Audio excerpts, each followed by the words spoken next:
Saudara dan saudariku yang terkasih, Salam, selamat berjumpa kembali dengan Renungan Harian Iona, Inspiration of New Apostolic. Kiranya damai sejahtera Tuhan Yesus Kristus senantiasa menyertai kita.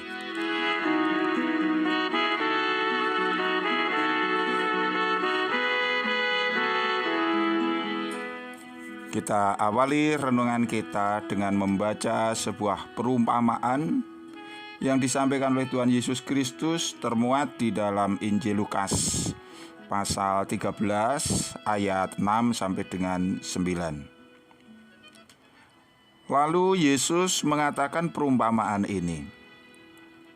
Seorang mempunyai pohon ara yang tumbuh di kebun anggurnya. Dan ia datang untuk mencari buah pada pohon itu. Tetapi ia tidak menemukannya. Lalu ia berkata kepada pengurus kebun anggur itu, "Sudah 3 tahun aku datang mencari buah pada pohon ara ini, dan aku tidak menemukannya. Tebanglah pohon ini. Untuk apa ia hidup di tanah ini dengan percuma?" Jawab orang itu, "Tuan, biarkanlah dia tumbuh tahun ini lagi. Aku akan mencangkul tanah sekelilingnya dan memberi pupuk kepadanya. Mungkin tahun depan ia berbuah. Jika tidak, tebanglah dia."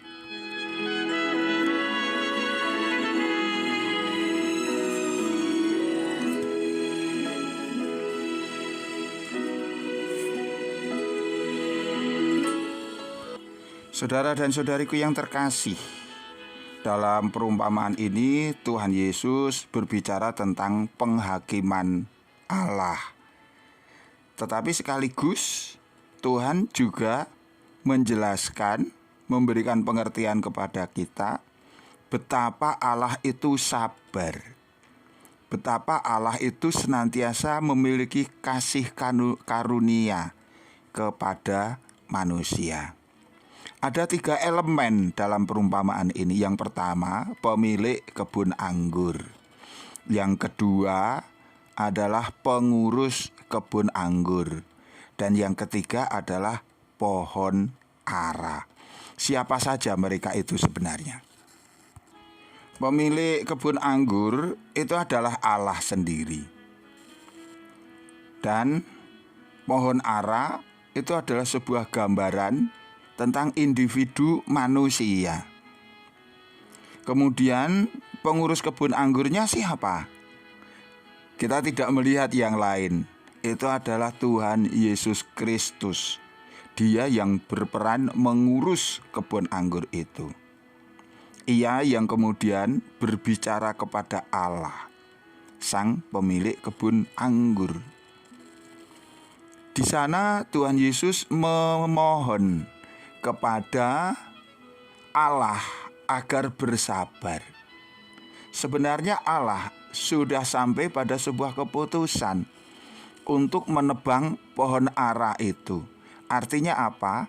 Sampai pada suatu keputusan untuk menjatuhkan pengadilan, vonis kepada manusia, di mana manusia itu telah diberi kesempatan untuk hidup, untuk menjalankan tugas-tugasnya di muka bumi, tetapi dia tidak melakukan apa-apa. Digambarkan seperti pohon ara yang tidak berbuah. Maka ketika pemilik kebun anggur itu datang dan melihat pohon ara yang tidak produktif, tidak menghasilkan apa-apa, dia sampai kepada keputusan untuk menebangnya. Ini adalah sebuah pengadilan Allah, di mana sampai saatnya nanti manusia itu tidak akan lagi memiliki kesempatan apa-apa untuk memperoleh keselamatan. Tetapi kita beruntung, kita memiliki Tuhan Yesus Kristus, pengurus kebun anggur yang baik. Ia adalah pengantara kita yang datang kepada Allah Sang Bapa, memohon agar diberikan periode waktu kemurahan. Dikatakan kalau di dalam perumpamaan 1 tahun. Jangan ditebang dulu pohon aranya. Beri waktu 1 tahun. Aku akan merawatnya, mencangkul tanahnya biar gembur, memupuknya. Kalau sudah 1 tahun nanti mohon dilihat lagi ada buahnya atau tidak. Kalau tetap tidak berbuah, baiklah ia ditebang saja. Masa kemurahan itu juga disediakan bagi engkau dan saya. Karena sebenarnya kita ini sudah diberi kesempatan yang banyak oleh Allah. Tapi bisa saja kita sembrono, kita tidak memanfaatkannya. Sehingga ketika Allah datang, Allah menjumpai suasana hati, jiwa, kehidupan kita yang kosong, gersang. Ibarat pohon ara yang tidak menghasilkan buah apa-apa. Tetapi Yesus kembali bermurah hati, memberikan kesempatan kepada engkau dan saya 1 periode. Inilah yang disebut dengan masa kemurahan. Lalu apa yang akan kita perbuat dengan masa kemurahan ini?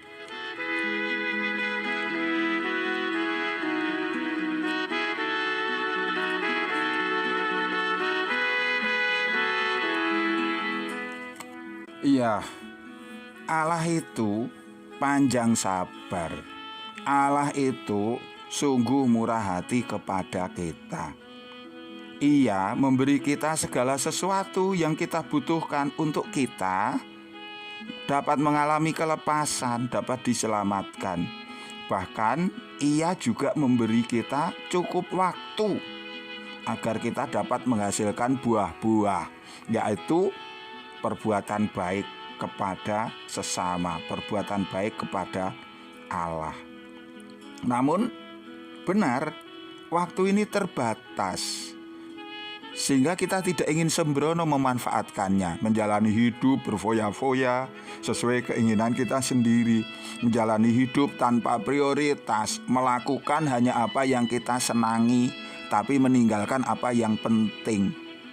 Marilah kita memanfaatkan waktu kemurahan ini dengan cermat, dengan bijaksana, agar waktu kemurahan ini tidak berlalu sia-sia. Karena nanti kalau waktunya sudah habis, penghakiman Allah datang dan kita tidak menunjukkan hasil yang baik, kita akan dibuang.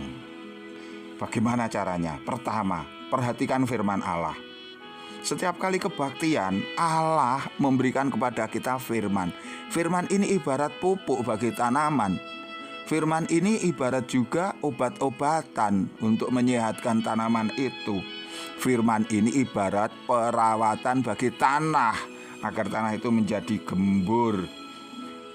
Siapa yang mau meraih firman Allah, menerapkannya di dalam kehidupan, maka dia dalam waktu kemurahan ini akan mencapai kemajuan-kemajuan. Jika nanti saat Tuhan datang, Tuhan nyata bisa menemukan buah-buah di dalam hidup kita, maka kita tidak akan ditebang, melainkan akan dibawa pulang. Kemudian yang berikutnya, kita sadar kita ini lemah. Dalam usaha-usaha kita belum tentu kita berhasil, kita seringkali gagal. Ya, ketika kita gagal dan kita jatuh di dalam dosa, jangan hanya kita diam. Mari kita mengevaluasi perbuatan kita. Kita harus sampai pada sebuah titik penyesalan, pengampunan, dan mau untuk merukunkan diri dengan orang lain. Dari sanalah kita akan diampuni. Pengampunan ini ibarat sebuah perawatan bagi ranting-ranting yang bermasalah. Dia harus dibersihkan. Barangkali ada bagian-bagian yang harus dipotong dan lain sebagainya. Memang berkaitan dengan pengampunan dosa, penyesalan-penyesalan, kita seringkali dilibatkan di dalam keadaan yang sakit, kecewa, malu, dan lain sebagainya. Tetapi itu sebuah proses yang harus dilewati. Dan kemudian marilah di dalam setiap kemurahan Tuhan yang disediakan kita ambil bagian, khususnya pada saat perjamuan kudus.